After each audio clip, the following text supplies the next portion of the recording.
Seorang wanita muda menghilang setelah mengirim pesan teks larut malam. Dan beberapa hari kemudian, teman keluarga menemukan sesuatu yang mengerikan. Sekarang, seorang pria berada di balik jeruji besi. Tapi inilah kejutannya. Dia tidak didakwa dengan pembunuhan. Dan polisi mengatakan kasus ini masih jauh dari selesai. Saya Anjanette Levy, dan ini adalah Crime Fix.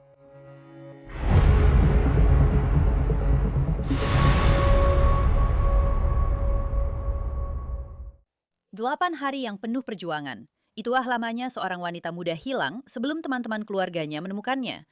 Bukan polisi, bukan anjing pelacak, tapi teman-teman keluarganya sendiri. Menurut polisi, Karen Deanne Hollis menghilang dari Northport, Alabama di tengah malam. Dan sekarang seorang pria sedang mendekam di penjara. Tapi inilah yang belum kita ketahui. Apa yang sebenarnya terjadi padanya? Dan bagaimana pria ini bisa terkait dengannya? Itulah pertanyaan-pertanyaan yang membuat kasus ini belum masuk akal sampai saat ini. Karena tuduhan terhadapnya itu bukan pembunuhan. Itu benar-benar sesuatu yang berbeda. Tapi, menurut Unit Kejahatan Kekerasan Tuscaloosa, penyelidikan ini masih berlangsung. Dan mereka mengatakan tuduhan tambahan bisa saja diajukan atau bahkan ditingkatkan. Dan kami punya detail yang akan dibahas yang bisa memengaruhi penyelidikan ini. Pesan teks terakhirnya. Kami punya penjelasan dari pacarnya tentang apa yang terjadi.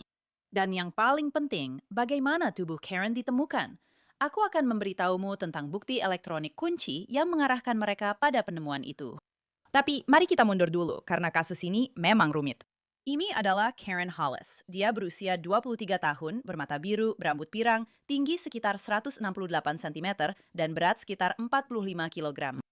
Menurut Badan Penegakan Hukum Alabama, dia terakhir terlihat pada 8 Mei sekitar tengah malam di Northport, Alabama. Itu sekitar 96 km dari Birmingham. Sekarang, ini adalah sesuatu yang dirilis polisi dan penting. Mereka mengatakan Hollis memiliki kondisi medis yang bisa memengaruhi penilaiannya. Jadi, ketika dia tidak pulang ke rumah, keluarganya langsung menjadi khawatir. Saudarinya adalah orang yang melaporkan dia hilang, mengatakan pada media lokal, kutip, "Aku tidak merasa baik, aku belum makan. Aku tidak bisa tidur. Aku tidak bisa melakukan apapun karena aku khawatir tentang keselamatannya." Menurut Unit Kejahatan Kekerasan Tuscaloosa, bukti awal menunjukkan kemungkinan adanya tindak kejahatan.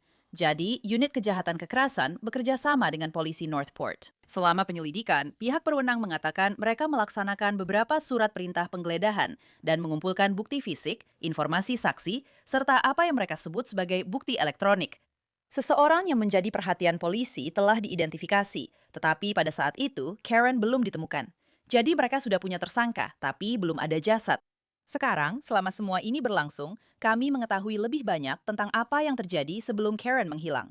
Pacarnya, Zachary Slaughter, mengatakan kepada CBS 42 bahwa Karen sebenarnya mengirim pesan kepadanya sekitar pukul 11 malam. Dan mengatakan bahwa dia akan pergi ke toko untuk membeli Reese's Peanut Butter Cup dan bahwa dia tidak merasa enak badan. Dan itulah pesan terakhir yang menurutnya pernah dikirim Karen kepadanya.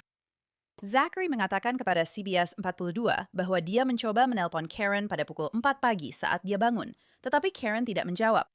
Lalu, pada pukul 5 pagi, para detektif mengetuk pintu rumahnya. Slaughter mengatakan kepada New York Post bahwa polisi datang dan menganggapnya sebagai tersangka. Dia juga mengatakan kepada CBS 42 bahwa seorang penjamin jaminan telah memintanya untuk tidak menghubungi Karen Hollis karena adanya tuduhan kekerasan dalam rumah tangga sebelumnya, meskipun kami sendiri tidak dapat memverifikasi riwayat tersebut.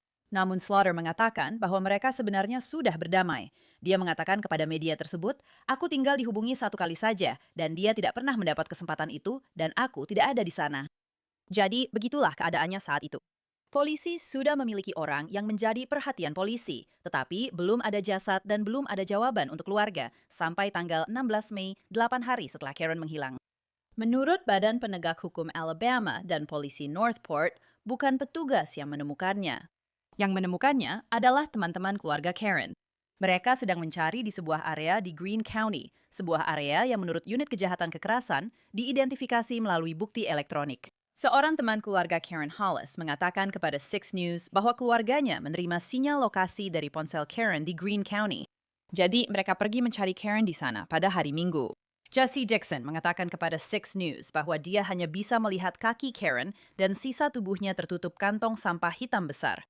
Orang yang menjadi perhatian polisi langsung ditahan. Itu adalah pria ini, Randall Lendl DeJourney. Dia berusia 44 tahun dan saat ini dia berada di penjara Kabupaten Tuscaloosa dengan jaminan tunai sebesar $15.000. Namun, tuduhannya adalah perlakuan tidak pantas terhadap mayat. AL.com melaporkan bahwa rekaman kamera pengawas menunjukkan DeJourney berjalan meninggalkan apartemen bersama Karen pada malam saat dia menghilang. Jadi pertanyaannya tetap, apa yang terjadi pada Karen Hollis setelah perjalanan untuk membeli Reese's Cup? Bagaimana dia meninggal? Dan akankah lebih banyak dakwaan akhirnya diajukan terkait kematiannya? Menurut Unit Kejahatan Kekerasan Tuscaloosa, dakwaan tambahan bisa saja diajukan atau ditingkatkan, tergantung hasil autopsi dari Departemen Ilmu Forensik Alabama. Jadi, hasil autopsi itu bisa mengubah segalanya. Setelah penemuan tragis jasad Karen, saudara perempuannya menulis di Facebook, "Aku merindukanmu.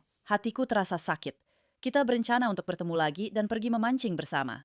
Tolong sampaikan pada saudara kita bahwa aku merindukannya dan mencintainya. Kamu akan selamanya berusia 23 tahun, sama seperti dia." Dan di postingan lain, dia menulis, "Aku sangat ingin dia kembali. Sebagian dari diriku ikut pergi bersamanya." Sebuah GoFundMe juga telah dibuat untuk mengumpulkan dana bagi saudari Karen dan orang tuanya agar dapat membantu memakamkannya dan memberikan pemakaman yang layak untuknya. GoFundMe itu berbunyi, "Dia adalah malaikat yang cantik dan luar biasa yang direnggut dari keluarganya terlalu dini. Dia adalah cahaya dan kebahagiaan bagi semua orang. Tawanya selalu menular, dan dia selalu menemukan cara untuk tertawa di tengah situasi sulit. Dia selalu menjadi jiwa yang bebas, anak liar yang selalu dicintai semua orang dan membuat mereka senang berada di dekatnya." Jadi pertanyaan yang ingin diketahui semua orang, apa yang sebenarnya terjadi pada Karen Hollis? Kami belum tahu dan pihak berwenang belum memberikan keterangan. Tapi kami akan berbicara dengan seorang mantan komandan detektif. Dia akan membantu kita memahami apa arti semua ini dan kemana kemungkinan kasus ini akan berjalan selanjutnya. Jadi ada banyak sekali, dan maksud saya benar-benar banyak yang harus dibahas dalam kasus ini. Dan untuk membantu saya ingin mengajak Will Svilar. Dia adalah mantan detektif pembunuhan di kepolisian Chicago. Dia sudah sangat sering menangani kasus seperti ini sebelumnya. Will, ini adalah kasus yang sangat tragis. Terima kasih banyak sudah mau datang dan berbicara dengan saya tentang hal ini. Ya, ini benar-benar kasus yang mengerikan. Tapi dari semua yang saya baca tentang kasus ini, sepertinya mereka memang sudah menangkap orang yang tepat. Sekarang tinggal menunggu penyebab dan cara kematian sebelum mereka meningkatkan dakwaan dari tuduhan perlakuan tidak pantas terhadap jenazah. Dan mari kita bicarakan soal itu. Maksud saya, menurut saya, tuduhan perlakuan tidak pantas terhadap jenazah ini sepertinya hanya digunakan untuk menahan pria ini. Mereka bilang, "Oke, kita sudah menangkap dia karena ini. Sekarang kita hanya perlu melakukan autopsi, mungkin menunggu hasil toksikologi keluar." Syukurlah mereka dengan cepat berhasil menemukan jasadnya. Jadi proses pembusukan memang sudah terjadi. Tapi mereka menemukannya cukup cepat. Jadi jasadnya tidak terlalu membusuk. Sehingga mereka masih bisa mengetahui penyebab dan cara kematiannya. Itu memang 100% yang mereka cari, yaitu penyebab dan cara kematian. Kamu benar sekali soal tuduhan perlakuan tidak pantas terhadap jenazah. Jelas, ada banyak sekali informasi, ada banyak sekali bukti. Saya membaca bahwa ada bukti fisik, ada wawancara juga. Ada bukti elektronik yang bisa menunjukkan lokasi, melacak pergerakan pelaku, dan juga korbannya dalam kasus ini. Jadi menurut saya, mereka cukup mudah untuk menyimpulkan ada dasar yang cukup bahwa dia bersama pelaku dan pelaku memindahkannya. Dan Anda tidak punya dasar yang cukup untuk mengajukan tuduhan pembunuhan sampai Anda tahu penyebab dan cara kematian. Yang benar sekali, itulah yang sedang mereka tunggu. Yang sangat mencolok bagi saya tentang hal ini, dan mungkin kita akan mengetahui lebih banyak lagi seiring kasus ini berjalan. Keluarganya langsung tahu bahwa ada sesuatu yang sangat-sangat salah. Dan seperti yang kita tahu, dalam banyak kasus perlu waktu sebelum seseorang dilaporkan hilang. Tapi tidak dalam kasus ini. Mereka mengatakan dia memiliki semacam kondisi medis yang bisa memengaruhi penilaiannya. Menurutmu, apa yang terjadi dengan Karen?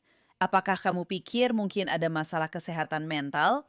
Atau mungkin disabilitas perkembangan? Menurutmu, apa yang terjadi sehingga mereka langsung tahu, ya ampun, ada yang tidak beres? Ya, itu sangat mungkin berkaitan dengan masalah kesehatan mental atau masalah kognitif. Tapi yang menarik perhatian saya saat saya meninjau laporan-laporan ini adalah pesan terakhirnya kepada mantan pacarnya.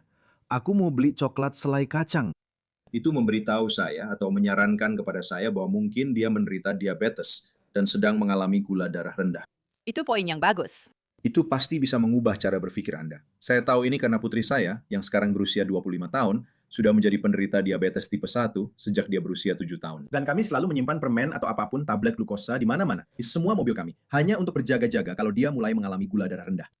Karena itu memang bisa, Anda tahu, itu benar-benar bisa mengubah cara Anda berpikir. Itu yang membuat saya terkesan. Saya cenderung berpikir ini berkaitan dengan diabetes.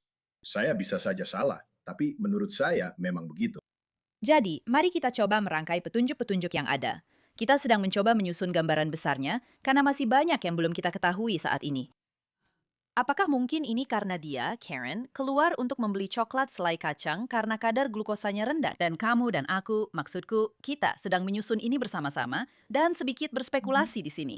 Tapi mungkinkah dia hanya keluar untuk membeli coklat peanut butter cup ini sambil mengirim pesan ke pacarnya? Lalu entah bagaimana, pria The Journey ini, Randall The Journey, bertemu dengannya dan melihat seseorang yang rentan lalu menculiknya. Maksudku, mungkinkah itu yang terjadi di sini? Itu sangat mungkin terjadi. Seperti yang kamu bilang, kita memang berspekulasi. Tapi yang saya pahami adalah mereka tinggal di kompleks yang sama, di kompleks apartemen. Mungkin sebelumnya ada aspek sosial di dalamnya. Maksud saya hanya sekedar berpapasan saja. Saya tidak bermaksud apa-apa selain itu. Seperti ketika kamu melihat tetanggamu, kamu menyapa atau apalah. Mungkin dia sedang tidak enak badan. Dan saya tahu gejala gula darah rendah. Sekali lagi, kita hanya berspekulasi soal itu. Tapi kamu akan sangat bingung. Kamu bisa saja naik mobil dengan siapa saja. Wow. Itu benar-benar menakutkan. Jadi mereka langsung tahu ada sesuatu yang salah. Dan kamu tahu, karena mereka bisa mengidentifikasi seorang tersangka dengan sangat cepat dalam kasus ini. Dan karena sekarang kamera ada di mana-mana, apakah menurutmu kita mungkin akan melihat rekaman kamera pengawas yang berperan besar dalam kasus ini menurutmu, Will? Kamu pasti akan melihat itu. Kamu akan melihat, dan sekali lagi, mereka, seperti yang kamu katakan, mereka sangat cepat mengidentifikasi pria ini sebagai orang yang menjadi perhatian polisi. Dan hal baik tentang ini adalah, yang sering membuatku kesal dalam banyak kasus orang hilang adalah cara penanganan awalnya. Kamu tahu, selama bertahun-tahun ada aturan di Departemen Kepolisian Chicago yang mengatakan kalau seseorang, jika orang dewasa belum hilang selama 24 jam, kamu tidak bisa benar-benar membuat laporan orang hilang. Menurutku itu konyol. Orang-orang mulai menerima gagasan bahwa jika ada orang dewasa yang tidak memiliki faktor lain atau tidak ada hal lain yang mencurigakan, mungkin kamu bisa menunggu. Tapi dalam kasus ini dan kasus-kasus seperti ini, menurutku kamu harus mulai dari saat mereka dilaporkan. Dan jika mereka muncul 15 jam kemudian, atau 10 jam, atau 20 menit kemudian, maka kamu tinggal menutup kasusnya. Tapi kamu tidak boleh kehilangan waktu. Kamu tidak boleh kehilangan waktu berharga di awal penyelidikan. Dan menurutku, mereka tidak melakukannya dalam kasus ini. Dan aku pikir ada banyak sekali bukti melawan pria ini. Dia ditemukan. Dia sudah hilang selama 8 hari dan mereka berhasil menemukannya. Menurutmu bagaimana mereka bisa melakukannya? Apakah menurutmu mereka mengumpulkan jejak pergerakan lewat ponsel, video, atau jejak lainnya? Apa pendapatmu sebagai mantan detektif yang sudah pensiun, tentang bagaimana mereka bisa menemukan jenazah Karen yang malang? Menurut saya, ini pasti menggunakan teknologi elektronik. Saya rasa mereka melacak ponselnya. Mereka menemukan ponselnya. Saya tahu ponselnya ditemukan di pinggir jalan. Lalu ada semacam peringatan di ponsel orang lain yang mengatakan bahwa telah terjadi kecelakaan. Saya pikir itu ada di beberapa ponsel orang atau semacam, Anda tahu, semacam peringatan yang mengatakan bahwa telah terjadi kecelakaan. Mereka menemukan ponsel di area itu. Sekarang Anda punya area itu untuk dicari. Dan yang saya pahami adalah ada tim pencari dari warga sipil yang terlibat dan akhirnya menemukan dia. Jadi saya pikir ini akan bersifat elektronik. Mereka melacak pergerakannya. Mereka melacak pergerakan si pelaku, dan itu membawa mereka ke lokasi tersebut. Lalu kemudian pencarian secara konvensional. Kamu tahu, saudara perempuannya, kakak Karen, menulis di Facebook, "Kamu tahu, aku merindukanmu. Hatiku terasa sakit. Kami berencana untuk berkumpul dan pergi memancing. Tolong sampaikan pada saudara kita bahwa aku merindukan dan mencintainya. Kau akan selamanya berusia 23 tahun, sama seperti dia." Keluarga ini sepertinya tampaknya saudara laki-lakinya, saudara mereka, juga meninggal di usia 23 tahun. Karen juga berusia 23 tahun.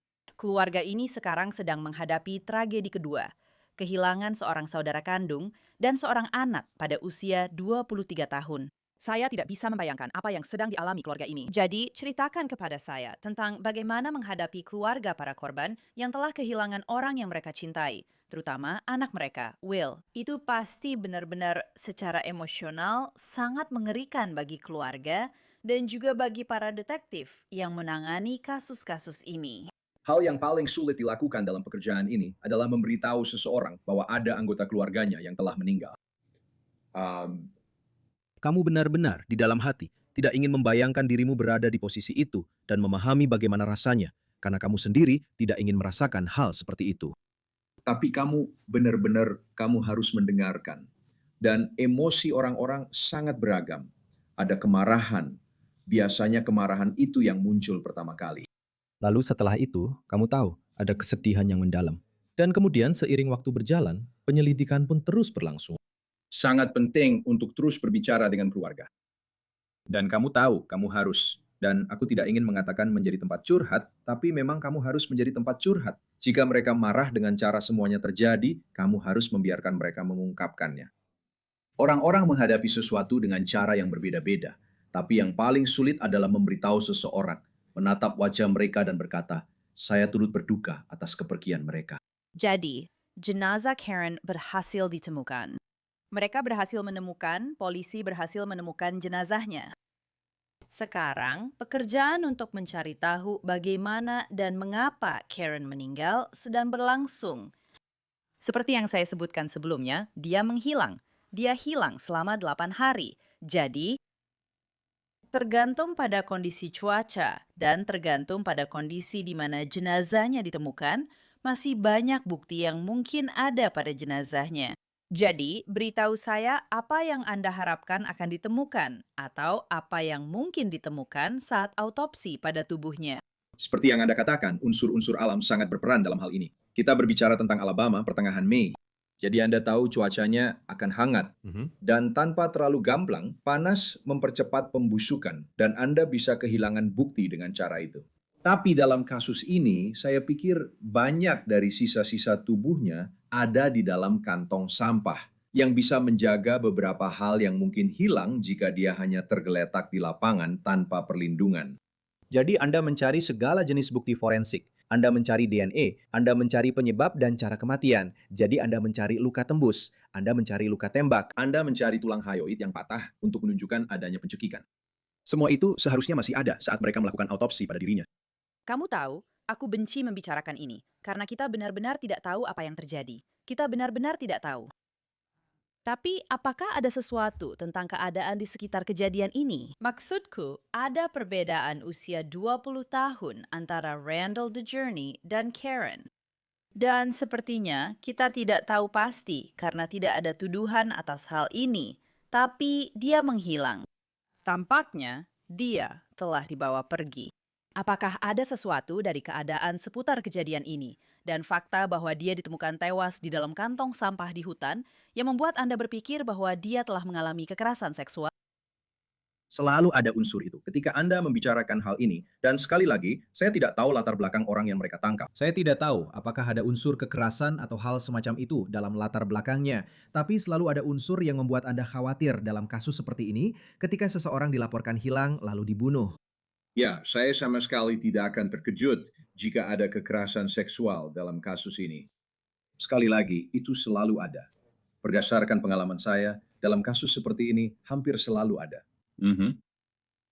Mereka menahannya dengan tuduhan perlakuan tidak patut terhadap mayat. Autopsi, kamu tahu, hasil awalnya bisa keluar dalam beberapa hari, tergantung pada tingkat pembusukan. Menurutmu, berapa lama waktu yang dibutuhkan mereka untuk kemungkinan menaikkan tuduhannya? Jika ada temuan yang pasti pada otopsi, seperti kamu melihat bukti luka tembak, kamu melihat bukti pencekikan atau penusukan, seperti yang sudah kita bicarakan, itu cukup cepat karena penyebab dan cara kematian bisa diketahui cukup cepat, sedangkan hasil toksikologi baru keluar beberapa minggu kemudian. Jadi itu membutuhkan waktu jauh lebih lama. Tapi jika pada otopsi ada tanda-tanda jelas bahwa ini adalah kematian dan kematian ini disebabkan oleh orang lain, yaitu pembunuhan, mereka bisa menjeratnya dengan dakwaan secepat. Kamu tahu, beberapa jam setelah hasil otopsi keluar. Ya, ini memang kasus yang memilukan. Keluarga ini benar-benar sedang berduka saat ini. Ini adalah seorang wanita berusia 23 tahun. Tubuhnya juga kecil, tingginya sekitar 168 cm, beratnya 45 kg. Maksudku, dia memang mungil. Dia bukan seseorang yang mungkin bisa melawan balik. Apalagi jika dia sedang dalam kondisi terpengaruh, jika kondisi pikirannya sedang terganggu, terutama saat itu. Ya, ini benar-benar kasus yang sangat mengerikan. Jadi, Wills Villar, kami akan terus memantau hal ini. Saya sangat menghargai waktu dan keahlian Anda, seperti biasa, dan kami akan mengundang Anda kembali lagi. Terima kasih banyak. Terima kasih sudah mengundang saya. Jadi sekali lagi, Randall D. DeJourney ditahan atas tuduhan pelecehan mayat dengan jaminan sebesar $15.000. Kami akan memberitahu Anda jika ada perubahan terkait tuduhan dalam kasus ini. Dan mohon doakan keluarga Karen Hollis. Dan itulah akhir dari episode Crime Fix kali ini. Saya, Anjanette Levy, terima kasih banyak sudah bersama saya. Sampai jumpa di sini lagi lain waktu.